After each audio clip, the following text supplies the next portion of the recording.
Milwaukee Rose Fund. This has been your 1017 The Truth News Update. The Truth in the Afternoon with Dr. Ken Harris is up next on the new 1017 The Truth.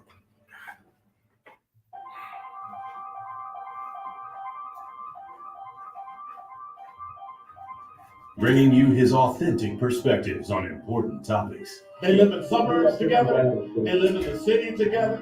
They hang out together. They're all in the same family.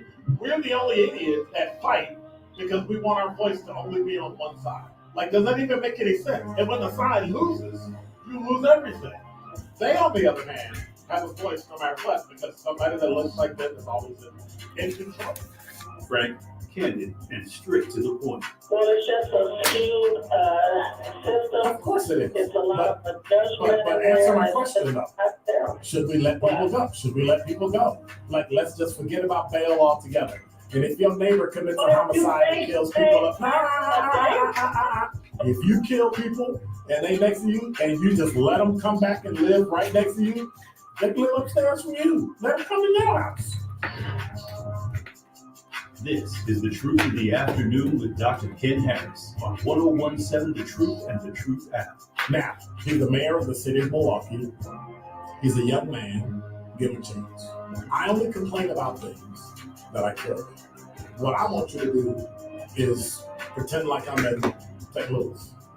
Now, I'm asking the mayor and the common council president and the common council, show me. Now, live from the American Family Insurance Studio in Milwaukee, here is Dr. Ken Harris. This will be pretty short.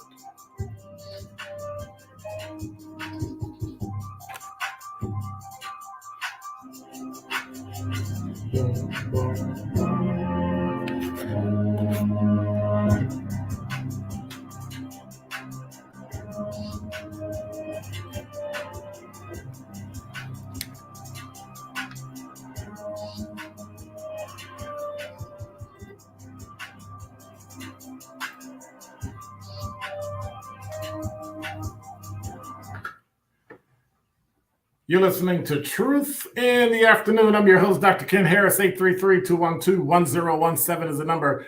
I got so much stuff going on this afternoon. I'm excited because the folks from Northwestern Mutual will be in shortly. And we're going to be talking about some stuff that I'm talking about right now.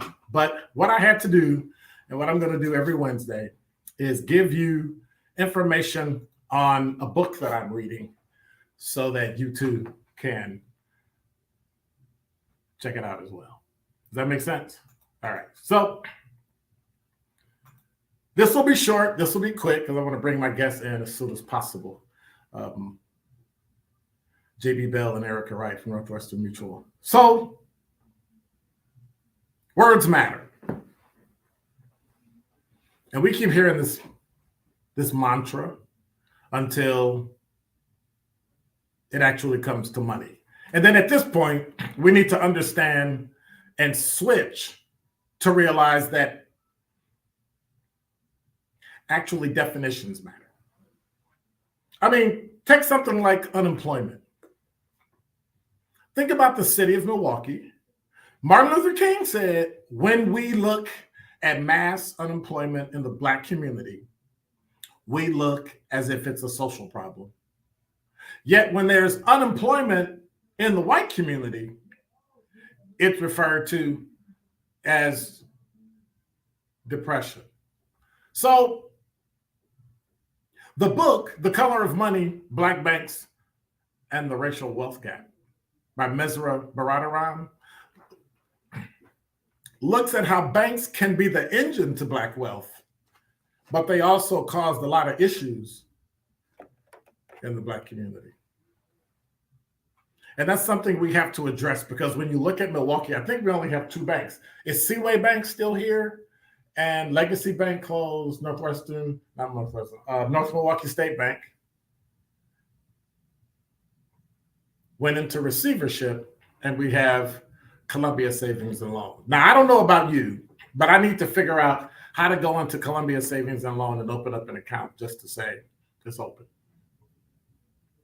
so I can put money back in the Black community so they can invest. You see, the Black community has long been pushed outside the main arteries of American commerce. After slavery, we were promised 40 acres and a mule. Instead, we got the Freedmen's Bank. And instead of owning a farm as a business and making money ourselves, we put our money in banks that failed. And that money and subsequent banks, we lost money. And so it made me figure out that banks used to help people out of poverty. They actually became victim of the same poverty. Let me put it this way. In Milwaukee, homes on the north side are worth less than homes on the south side. So then for a black bank financing a north side home, loans are two things: more costly, but based on federal policies on banks and state policies on banks, they're actually less stable. Yet whenever a black community rose above these negative aspects, historically, the community was destroyed. Just think Rosewood, think Tulsa. Those are great examples. But then another example is businesses in Milwaukee are unwilling to create jobs in the neighborhoods. Yet we build up a downtown that's already built up. Now, I'll leave you with this question. And this is by no means a slight, because I think that this company does a great job and I love it. And my guests are going to actually be here representing Northwestern Mutual. I would consider in the future, if you look at the $500 million they're going to use to expand the campus, I think that's going to be wonderful. That's going to bring money, taxes, people, all those things.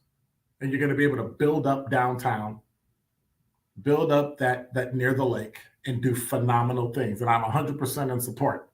In the future, I would ask, maybe you take $100 million times 5 and build up 5 offices around Milwaukee in the neighborhoods that can then build up jobs, money, lunch places, things of that nature.